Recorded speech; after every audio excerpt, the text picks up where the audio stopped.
Buktikan apakah ada waktu-waktu sholat dalam Al-Quran? Ada dan ditemukan.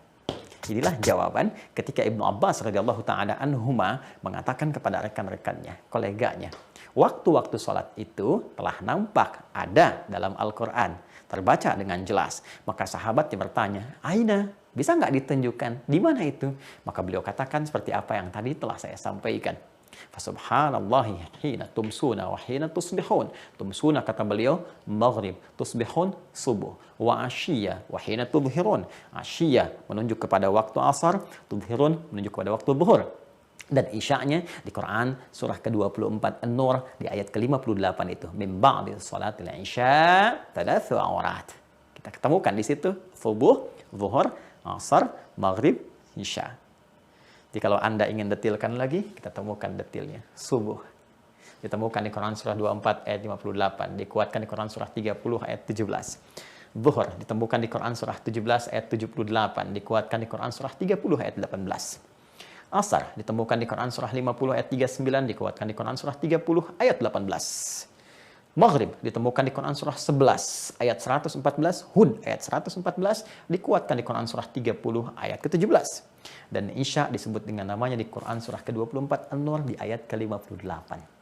Jadi kalau Anda bertanya, apakah waktu-waktu sholat itu ada di dalam Al-Quran?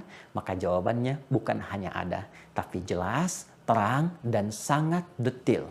Saking terang, jelas, dan detilnya, Allah meminta kita menjaga waktu-waktu sholat itu dengan komitmen menunaikan sholat yang dimaksudkan.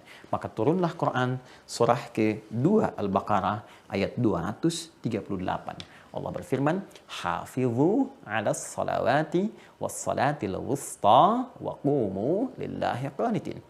Maka bila engkau telah mengetahui waktunya terang dan jelas, jaga, saling menjaga untuk mengingatkan waktu-waktu sholat itu, dan tunaikanlah sholat itu dengan keadaan yang paling khusyuk, terlebih sholat-sholat pertengahan.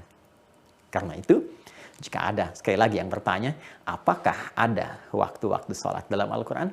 Kita jawab, bukan hanya ada, tapi sangat terang dan jelas.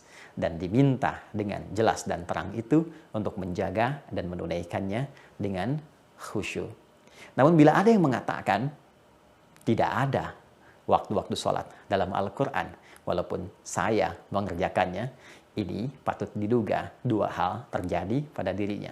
Kalau bukan dia belum